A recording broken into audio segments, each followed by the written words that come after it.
Hello, everyone, and welcome to Speak Up. This is your go-to podcast for improving your English while diving into practical topics that make a difference in your life. I'm Ryan, and I'm so excited to talk to you about today's topic, making 2025 your most productive year yet. Whether you're a student, a professional, or someone simply trying to make the most out of your time, productivity is the key to unlocking your full potential. Today, we're going to share 10 proven steps that can transform how you approach your days and help you achieve your biggest goals in the year ahead. Thanks, Ryan. Hi, everyone. I'm Priya, and I couldn't agree more. Productivity is a game changer. Over the next couple of minutes, we're going to take you through 10 clear and practical steps to boost your focus, efficiency, and overall performance. These steps aren't just theories. They're actionable tips that you can start applying to your life immediately. From setting meaningful goals to mastering your time and even creating the right environment for success, we'll cover it all. So, stay tuned and let's get ready to make 2025 your most productive year yet. All right, let's jump right into our very first step, setting clear, specific, and meaningful goals. You know, in our introduction, we mentioned that this entire episode would guide you toward making 2025 your most productive year. Well, it all starts with having a direction, something that pulls you forward day after day. When we say clear and specific, we mean you've got to know exactly what you're aiming for. For example, instead of saying, "I want to be healthier," try, "I want to run for 30 minutes 3 times a week." This level of detail gives your mind something concrete to latch onto. It's not just a vague wish, it's a precise target that tells you what actions to take.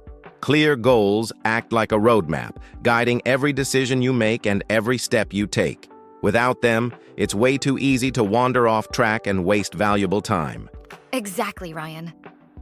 And there's another crucial element to consider: personal relevance.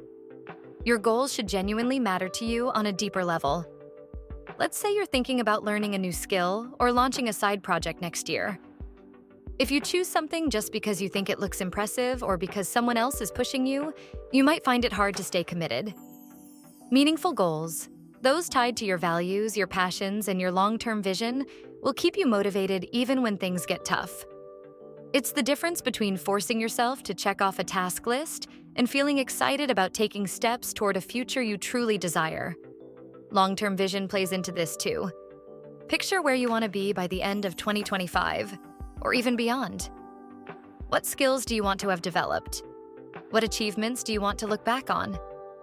This kind of forward thinking helps ensure that the goals you set today will genuinely move your life in the direction you want. That's a great point, Priya. Just to build on that, let's think about the day-to-day impact of having these clear, meaningful goals. When your goals are specific, like aiming to learn a certain number of new vocabulary words in English each week, or committing to completing a professional certification by a certain date, you're giving your brain a reliable target. Every morning when you wake up, you know exactly what you need to focus on. This makes it easier to align your tasks with your bigger picture, and it reduces that feeling of overwhelm. When your goals are meaningful, you'll find yourself less likely to procrastinate because you're not just checking boxes, you're making progress towards something that genuinely matters to you. Plus, these goals help you filter out distractions. If an opportunity doesn't align with your long-term vision, you can confidently say no and stay on the path you've chosen. Well said, Ryan. So if you're listening and thinking about how to apply this first step, start by writing down a few major objectives for 2025. Make them clear. Include specific numbers, timeframes, or measurable outcomes. Also ensure they resonate with who you are and who you want to become. Then, break these larger goals into smaller, manageable steps. This process will not only give you clarity, but also boost your motivation. Once you've got that clarity, you're already miles ahead. And as we move through these 10 steps, you'll see how setting the right goals helps everything else fall into place. If you're ready to move on, stick with us. We'll discuss how to establish routines, prioritize tasks, and create an environment that supports those goals, making 2025 a year of genuine progress and personal growth. Now that we've talked about setting clear and meaningful goals, let's move to the next step, creating a structured daily routine. Here's the thing, no matter how big your goals are, they'll stay out of reach without a consistent daily schedule to back them up. Consistency is the secret ingredient to productivity. Think about it. Every small action you take daily builds momentum over time. Whether it's setting aside 20 minutes to learn new English vocabulary or dedicating a focused hour to a work project, a routine helps you make progress automatically, without debating what to do next.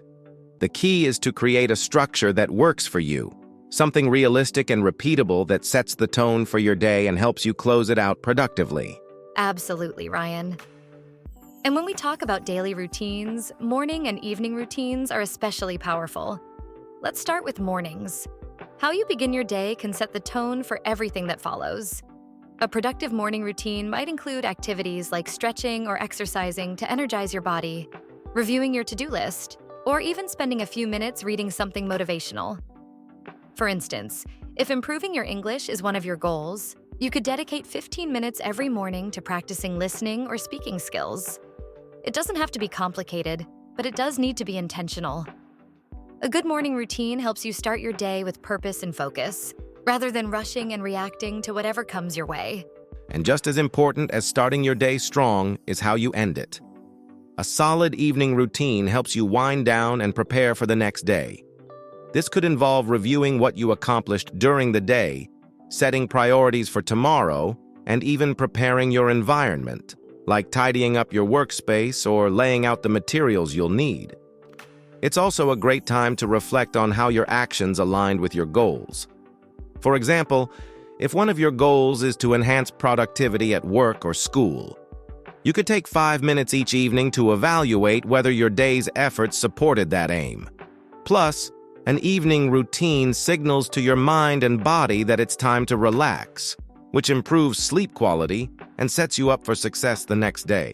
Exactly, Ryan. And here's another tip. Keep your routines simple and flexible. While consistency is key, life happens, and your routine might need occasional adjustments. For example, if you normally exercise in the morning but have an early appointment, you could reschedule that exercise for later in the day. The idea isn't perfection, it's progress. Start small and build up gradually. If you're new to routines, even committing to 10 minutes in the morning and 10 minutes at night can make a huge difference. Over time, these small habits will stack up and create a structure that supports your bigger goals. Remember, a well-planned day isn't about being busy. It's about being intentional with your time. Let's move on to the third step, prioritizing tasks to focus on high-value activities. Even the best daily routine won't be effective if you're spending most of your time on low-impact tasks. Think about it. Our time and energy are limited, so it's essential to direct them toward activities that truly matter. Start by identifying your high-value tasks. These are the ones that move the needle toward your long-term goals, whether it's advancing your career, improving your English skills, or achieving personal milestones. For instance, instead of spending hours responding to emails, focus on tasks that align with your main objectives, like preparing for an important presentation or studying for an exam. The key is to ask yourself, does this task bring me closer to my goals, or is it just keeping me busy? Exactly, Ryan. And one of the best ways to prioritize effectively is by using a tool called the Eisenhower Matrix. It's a simple yet powerful framework that helps you categorize tasks into 4 quadrants. First, urgent and important. These tasks need your immediate attention. Things like deadlines or emergencies. Second, important but not urgent. These are high-value activities like planning, learning, or building long-term strategies. Third, urgent but not important. These might include interruptions like non-critical emails or calls. Delegate or minimize these tasks. 4, neither urgent nor important. These are distractions, tasks that don't add value and should be avoided or eliminated. By using this matrix, you can clearly see which tasks deserve your focus and which ones can wait or be removed altogether. For example, If improving your English is one of your goals, practicing speaking for 30 minutes daily might fall into the important but not urgent category. Scheduling it ensures it doesn't get overlooked. That's a great breakdown, Priya. And here's another tip. Tackle your highest priority tasks early in the day when your energy and focus are at their peak. This is often referred to as eating the frog, a concept made popular by Brian Tracy. The idea is to start with the most challenging or important task first thing in the morning. Once that's done, the rest of your day feels much easier. For example, if you've identified preparing for a major project or learning a new language skill as your most impactful task, make it the first thing you do after your morning routine. Not only does this build momentum, but it also ensures that your most critical work gets done, even if the rest of your day becomes unpredictable. Great point, Ryan. And remember, prioritizing isn't just about getting things done. It's about getting the right things done. One way to stay focused is to write down your top 3 priorities each day. This keeps you aligned with your bigger goals and prevents you from getting sidetracked by less important tasks. Another method is time blocking, where you schedule specific blocks of time for high-priority activities. For instance, if you know you're most focused in the morning, reserve that time for tasks that require deep concentration. And don't forget to review your priorities regularly. What's urgent and important today might change next week, so it's important to adjust as needed. Now that we've covered prioritizing tasks, the next step is learning how to manage your time effectively.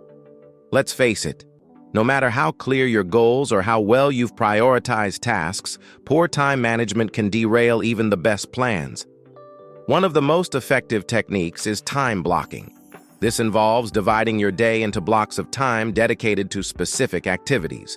For example, you could block out 9 a.m. to 10:30 a.m. for deep work, like writing a report or practicing your English conversation skills. The beauty of time blocking is that it eliminates guesswork. You know exactly what to focus on during each block, and it prevents tasks from dragging on endlessly. Plus, it's a great way to ensure that you allocate time to both high-priority work and personal activities like exercise or relaxation. Absolutely, Ryan. And another fantastic time management tool is the Pomodoro Technique. This method is simple but incredibly effective for boosting focus and preventing burnout. Here's how it works. You set a timer for 25 minutes of focused work, followed by a 5-minute break. After 4 cycles, take a longer break of 15 to 30 minutes. The short, timed sessions make it easier to tackle tasks that feel overwhelming because you're only committing to 25 minutes at a time. This technique is especially helpful for tasks requiring concentration, like studying or writing. For example, if you're trying to improve your grammar or prepare for an exam, the Pomodoro Technique can keep you engaged without feeling exhausted. The key is to stay disciplined. When the timer goes off, stop, take your break, and then start the next session. Discipline really is the foundation of good time management, Priya. No matter what tools or techniques you use, sticking to your time plan is crucial. One way to build this discipline is by minimizing distractions. For example, put your phone on silent or use apps like Focus Mode to block notifications while you work. Also, set boundaries with others. Let them know when you're in a time-blocked session so they don't interrupt you unnecessarily. Another tip is to plan your day the night before. When you wake up with a clear plan, it's easier to jump into action instead of wasting time deciding what to do. And here's an important reminder. Don't overschedule yourself. Be realistic about how much time tasks will take and leave some buffer time for unexpected interruptions. That's such an important point, Ryan. Being realistic with your time. Overscheduling can lead to frustration and burnout. Another tool I'd recommend is a digital or physical planner to organize your time blocks and tasks. Apps like Google Calendar or Notion are great for visualizing your schedule, while a simple notebook can work just as well. Remember, the goal of time management isn't to cram every minute with work, but to make sure you're spending your time intentionally. And don't forget to review your schedule at the end of the day. Reflecting on what worked and what didn't will help you improve your time management over time. All right, now that we've covered time management techniques, Let's talk about creating an environment that supports those efforts. Even if you're great at scheduling your time, it's hard to stay productive if you're constantly battling distractions. Digital and physical distractions can derail your focus in seconds. We're talking about those phone notifications, social media pings, and cluttered desks that pull your attention away from the task at hand. Your environment matters because it can either support your productivity or sabotage it. By minimizing distractions, you allow your mind to settle into deep work faster and maintain that focus for longer, ultimately helping you make steady progress toward your goals. Exactly, Ryan. So, how do we build a distraction-free environment? First, address the digital side. Consider putting your phone on Do Not Disturb mode or using apps that temporarily block notifications. If you're working on your computer, close unnecessary tabs and use website blockers to prevent yourself from drifting to social media. On the physical side, a clean, organized workspace is essential. Keep only the essentials within arm's reach, like your notepad, pen, or a glass of water. Everything else can be stored away. This tidy setup not only prevents you from losing focus when you need to find something, but it also signals your brain that you're in a place where work gets done, not a place for mindless scrolling or daydreaming. That's great advice, Priya. Another thing you can do is personalize your environment to boost concentration. For some people, that might mean having a comfortable chair and proper lighting to reduce strain. For others, it could mean playing soft instrumental music or white noise to mask distractions. Experiment and find what works best for you. Also, let the people around you know when you need focused time. Simply telling roommates, family members, or co-workers that you're in a focus block can cut down on interruptions. When you do this, you create a mutual understanding that this time is important, and that goes a long way toward maintaining your flow. Right, Ryan. And remember, no environment is ever going to be perfect. So set realistic expectations. It's about reducing distractions, not eliminating them entirely. Over time, you'll develop habits that help you quickly regain focus if you're momentarily distracted. For instance, if you catch yourself drifting, close that extra browser tab or flip your phone face down again. Building a distraction-free environment is a continuous process of fine-tuning what works for you. Now that we've talked about building a distraction-free environment, let's move to something equally important: investing in your personal health and well-being. Productivity isn't just about time management or prioritizing tasks. It's also about having the energy and mental clarity to follow through on your plans. And that starts with the basics: good sleep, proper nutrition, and regular exercise. Sleep, for example, is non-negotiable. Research shows that getting 7 to 9 hours of quality sleep improves memory, focus, and decision-making, all crucial for productivity. If you're not well rested, even the best routines or tools won't work as effectively. It's also worth mentioning that sleep is when your body repairs itself and your brain processes information, so don't think of it as wasted time. It's an investment in your efficiency. Absolutely, Ryan. And when it comes to nutrition, the saying, "you are what you eat," couldn't be more true. A balanced diet fuels your body and brain for peak performance. For instance, starting your day with a breakfast rich in protein and healthy fats, like eggs or oatmeal with nuts, can provide sustained energy and prevent mid-morning crashes. Throughout the day, prioritize whole foods like fruits, vegetables, and lean proteins, and stay hydrated. Even mild dehydration can lead to fatigue and difficulty concentrating. If you're busy, meal prepping can save time and ensure you have healthy options ready to go. It's amazing how much easier it is to stay productive when your body is properly nourished. Exercise is another critical piece of the puzzle. Physical activity doesn't just keep you healthy, it also boosts your brain function, reduces stress, and increases your energy levels. Even short sessions of movement, like a 10-minute walk or a quick workout, can improve focus and creativity. If you're busy, try incorporating exercise into your daily routine in small, manageable ways. For example, you could stretch for 5 minutes in the morning, take the stairs instead of the elevator, or do a short home workout during a break. Remember, You don't need to spend hours at the gym. A little activity each day adds up and supports your overall well-being, which translates directly into better productivity. Great point, Priya. And for those wondering how to fit these habits into a busy schedule, start small.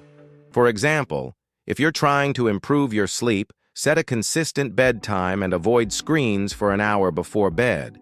If it's nutrition, pack a healthy snack like a piece of fruit or a handful of nuts to keep your energy steady throughout the day. And for exercise, start with something as simple as a daily 10-minute walk. These small changes might seem insignificant, but they compound over time to create a big impact. Now that we've talked about investing in your health and well-being, let's tackle another crucial skill for productivity: mastering the art of saying no. This might seem simple, but for many of us, it's one of the hardest things to do. Here's the truth. Every time you say yes to something, you're effectively saying no to something else. If you're constantly agreeing to requests, meetings, or tasks that don't align with your goals, you're using up time and energy that could be spent on what truly matters. Setting boundaries isn't about being rude or unhelpful. It's about protecting your priorities and ensuring you're focusing on the activities that bring you closer to your long-term vision. Exactly, Ryan. And the beauty of setting boundaries is that it actually makes you more reliable and focused. When you say yes to too many things, you spread yourself thin and risk doing a mediocre job at all of them. But when you say no to what doesn't matter, you free up your time to excel at what does. Now, let's talk about how to decline requests in a polite yet firm way. For example, if someone asks you to take on a task that doesn't align with your priorities, you can say, "I'd love to help, but I'm currently focusing on a few other commitments." This response is respectful but makes it clear that you have boundaries. Another option is to offer an alternative, like, "I can't take this on right now, but maybe I can assist in the future or recommend someone else who can help." Great examples, Priya. Here's another situation. What if someone asks for your time, but you really can't spare it? A good response might be, "I appreciate you thinking of me, but I'm unable to commit to this right now." The key is to be honest without over-explaining or feeling guilty. And remember, saying no doesn't mean you're being selfish. It means you're respecting your own time and energy. Think about it. If you're overcommitted and stressed, you won't be able to give your best effort to anything. By setting clear boundaries, you not only protect your productivity, but also maintain better relationships because people know they can trust you to be upfront about your availability. Exactly, Ryan. And I want to add that learning to say no is also about saying yes to yourself. For example, if your goal is to learn English, you might need to decline a few social invitations or extra work projects to carve out time for practice. That doesn't mean you're being antisocial or lazy. It means you're prioritizing something important to you. If you struggle with saying no, start small. Begin with low-stakes situations, like turning down a minor favor, and gradually build your confidence. Over time, you'll find it easier to protect your time for the things that truly matter. Now let's dive into the next step: utilizing technology and tools wisely. Technology can be a double-edged sword. It has the power to make us incredibly productive, but it can also overwhelm us and waste our time if we're not careful. The key is to choose the right tools that help you stay organized and focused. For example, apps like Trello and Asana are fantastic for managing tasks and projects. You can create to-do lists, assign deadlines, and track progress all in one place. If you're more into personal productivity, apps like Todoist or Google Keep are great for jotting down tasks and reminders. These tools not only help you stay on top of your priorities, but also reduce mental clutter since you don't have to remember everything in your head. Absolutely, Ryan. And let's not forget about time management tools like Google Calendar and Microsoft Outlook. These are perfect for scheduling your day and setting up time blocks for focused work. For those looking to improve their habits, apps like Habitica or Streaks can gamify habit building, making it more engaging and fun. If distractions are your biggest challenge, tools like Focus at Will or Forest can help you stay on track. Forest, for instance, rewards you for staying off your phone by growing a virtual tree while you work. The key is to experiment and find the apps that fit your workflow. Just remember, technology should simplify your life, not complicate it. Exactly, Priya. But here's a crucial point. While these tools are incredibly helpful, it's easy to fall into the trap of overloading yourself with too many apps or relying on technology for everything. That's why balance is so important. Start with just 1 or 2 tools and master them before adding more. For example, if you're new to task management apps, start with something simple like Google Calendar or a basic to-do list app. Once you're comfortable, you can explore more advanced options. And don't forget about offline tools. Sometimes a good old-fashioned notebook or planner can be just as effective, especially if you feel overwhelmed by screens. That's such a good point, Ryan. Another way to maintain balance is to set boundaries around your tech usage. For example, turn off unnecessary notifications that pull your attention away from your work. You can also schedule tech-free times, like an hour in the evening to unwind without screens. And let's not forget about the importance of regularly reviewing your tools. Just because an app worked for you 6 months ago doesn't mean it's still the best fit for your needs. If something feels like more of a burden than a help, don't hesitate to replace it or streamline your setup. The goal is to make technology work for you, not the other way around. Well said, Priya. To sum it up, technology is a powerful ally when used wisely. Choose tools that align with your goals, keep your setup simple, and remember to review and adjust as needed. With the right balance, tech can save you time, boost your efficiency, and even help you stay motivated. Now let's move on to something that's often overlooked but incredibly important: celebrating small wins and tracking your progress. Productivity isn't just about working hard, it's also about recognizing and appreciating the steps you take toward your goals. When you celebrate small achievements, you create a positive feedback loop. It motivates you to keep going, even when the bigger goals seem far away. For example, if your goal is to improve your English fluency, celebrating small milestones like learning 10 new words in a week or completing a speaking exercise can give you the encouragement to stay consistent. Acknowledging these wins reminds you that progress is happening no matter how small it might feel. Exactly, Ryan. And one of the best ways to track your progress is through habit tracking. You can use a simple app like Habitica or Streaks, or even just a pen and paper to mark off each day you complete a specific habit. Seeing those consistent check marks builds momentum and gives you a visual representation of your progress. Another great method is journaling. Spend a few minutes each day writing about what you accomplished, what went well, and what could be improved. Journaling helps you reflect on your journey and stay connected to your goals. Plus, it's a great way to look back and see how far you've come. Sometimes we forget the progress we've made because we're so focused on what's next. That's so true, Priya. Another powerful tool for tracking progress is conducting regular reviews. Take time at the end of each week to assess what you've achieved, what challenges you faced, and what adjustments you need to make for the coming week. For example, if you notice that you consistently struggled with a certain task, you can plan a better approach or allocate more time for it. Monthly or quarterly reviews are also great for reflecting on the bigger picture. They allow you to measure your progress against your long-term goals and ensure you're on track. The key is to make these reviews a habit. They don't have to take long, but they can make a huge difference in how focused and productive you are. Absolutely, Ryan. And let's not forget the importance of celebrating those small wins. It doesn't have to be extravagant. A simple reward like taking a break to enjoy your favorite snack, watching an episode of a show you love, or treating yourself to something small can go a long way. The point is to acknowledge your effort and give yourself a moment to feel good about it. This not only boosts motivation, but also builds resilience. Remember, productivity isn't about perfection. It's about progress. By celebrating your wins, you're training your brain to focus on the positives, which helps you stay motivated even when challenges arise. That's a great point, Priya. To wrap this step up, celebrating small wins and tracking progress isn't just a nice-to-have. It's an essential part of staying productive. It helps you maintain motivation, gives you clarity on what's working, and keeps you moving forward. So whether it's habit tracking, journaling, or regular reviews, find a system that works for you and stick to it. Remember, progress is a journey, not a destination. Here we are at the final step, adapting and refining your approach over time.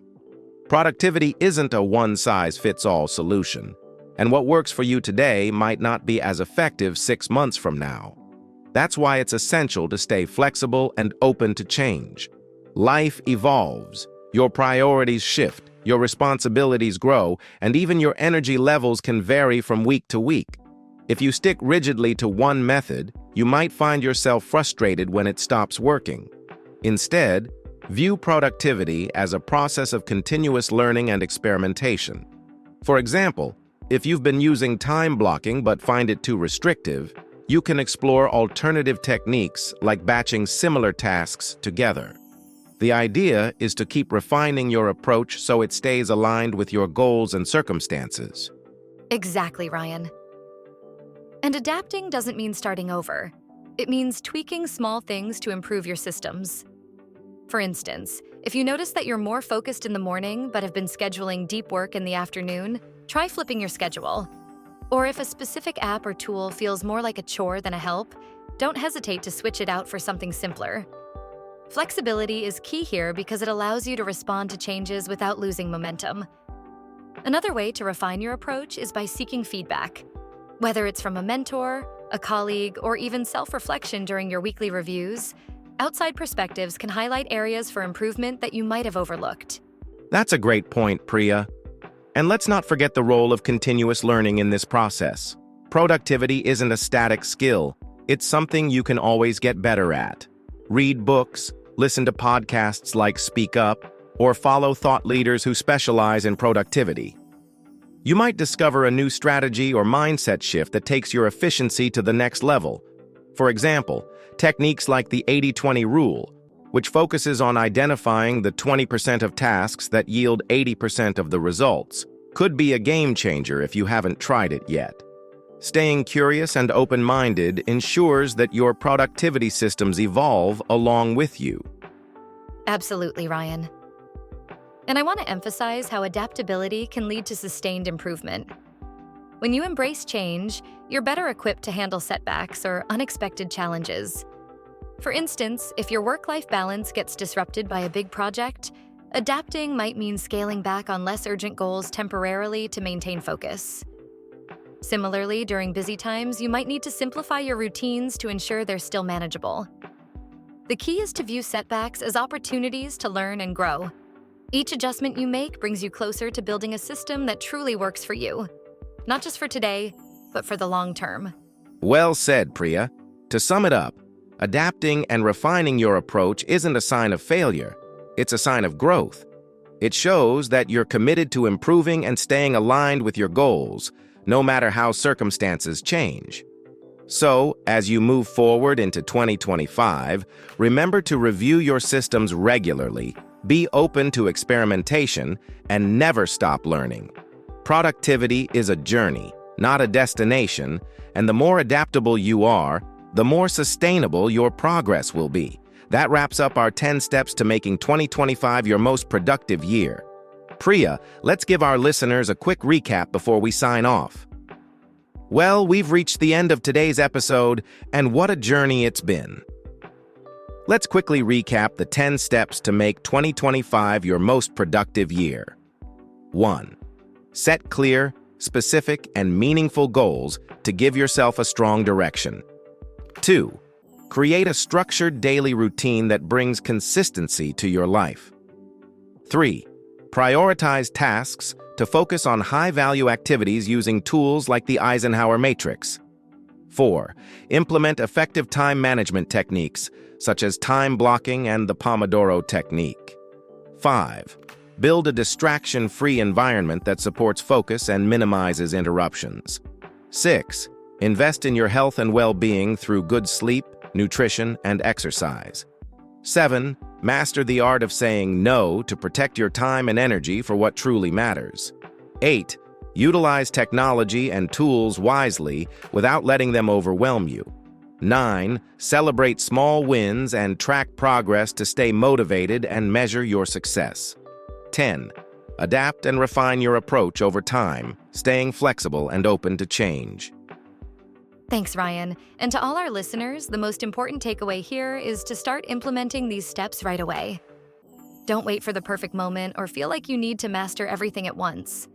Pick 1 or 2 steps that resonate with you and take action today. Productivity is a process. It's about small, consistent efforts that build momentum over time. And remember, these steps aren't just about getting more done. They're about creating a life that feels balanced, fulfilling, and aligned with your goals. We're so excited for you to take these tips and make 2025 your best year yet. Absolutely, Priya. Thank you to everyone who tuned in to Speak Up today. We hope you found this episode valuable and that it inspires you to take control of your time and goals in the year ahead. Don't forget to share this episode with a friend who might need a productivity boost and let us know which steps you're implementing first.